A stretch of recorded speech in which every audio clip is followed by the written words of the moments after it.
You know, and it's very much like Art Center used to be back in the olden days. Yeah, a long time ago. Before they moved out of the girls' school. Yeah. Remember Moved into the Stan railroad Reckless? bridge. You remember Stan Reckless, Neil? Oh, yeah, sure. Uh-huh. I was not Art Center's prize student. It was more part of the wallpaper than anything else. So, but I was fortunate I was at Art Center when the teachers were good and they taught discipline more than anything else, really, and work habits. Best people out of Art Center were Regent. Bob Peak was asked to leave. That's right. I never quite got noticed enough to be asked to leave. I did that myself.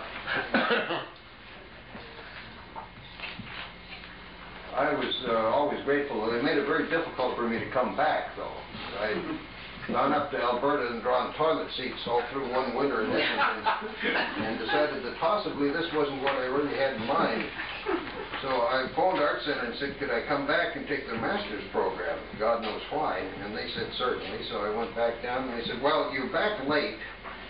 So you're going to have to start in on still life and, oh, God knows what else. Bagaki pencil rendering. Yeah, I think that was about it. And so I phoned Chenard's and I said, look, can I get in here right now? And they said, certainly. So I came over and they rebated half the tuition because I was there late. And it was one of the smart things I ever did, by accident.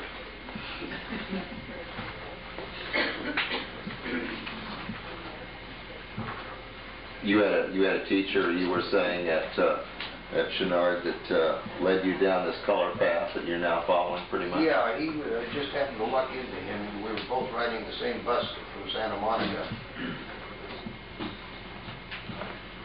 And I thought at the time, my God, it can't be that lucrative. He's riding a bus and so am I, and I'm a student, which is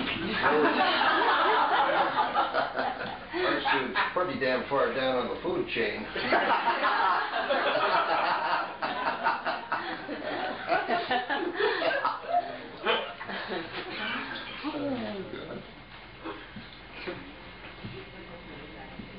Here I was going to go to the Comedy Store tonight.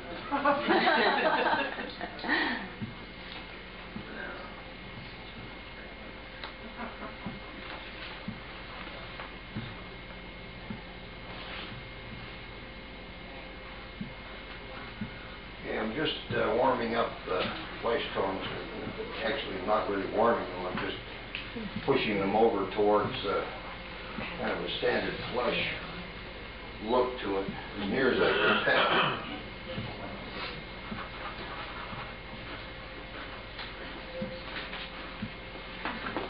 Who were some of your favorite people to work with when you first started in illustration? And what are the differences you see now? Well, I don't know that I worked with anybody that was much of a joy. You mean like art directors or other illustrators? Clients, usually. Well, I didn't have any clients I much liked. So I had one guy named John Asher who worked for, he was the advertising manager at Golden West Broadcasting, which is Gene Autry's company. So I did a lot of billboards and a lot of rate cards and things like that. John became a friend and a scathing critic all on the same day. Kind of a guy you never wanted to go to lunch with him by yourself because he would spend the entire lunchtime tearing you to shreds. So usually I would take somebody along as a buffer.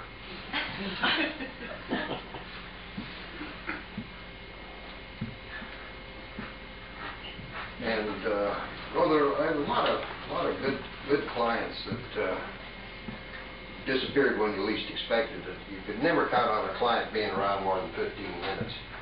When I decided to go freelancing for myself, I thought, well, I've got Capitol Records, I've got the Rand Corporation ads in Scientific American, and I've got something, one other account, and that should just take care of everything so that I don't have to worry.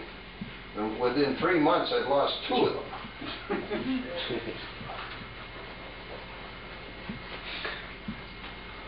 But there's always something around the corner that turns up and saves your miserable life. Fredericton, Hollywood. Yeah. Anything. Back then we had the beginning of the skin magazines like Caper and a couple of others that were rearing their ugly head in L.A. and none of them paid anything, and they were all bad magazines, but it gave people, you know, a place to be seen and to move your wrist and things like that. But speaking of which, wrist moving, I worked for Disney while I was Talking about paying, right? Yeah, maybe that later.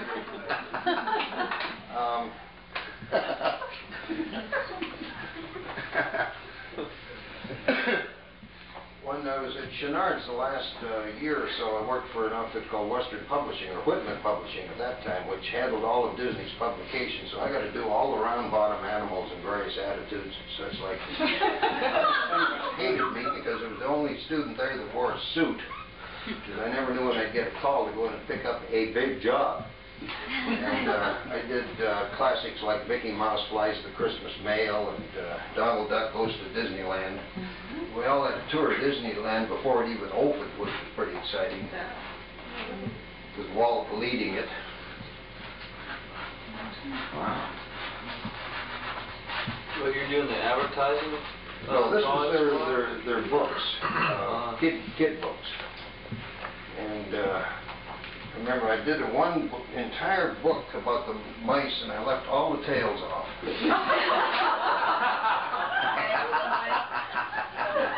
Never let me draw them again. I had to work with an animator's drawing after that. You don't mess with Mickey. Better not. Did they give you any credits on that? Yeah, unfortunately they did. Have to look through some more. Not on the cover, because everybody wanted to think that, you know, Walt did that in his basement, but inside the book it would have so-and-so and so-and-so.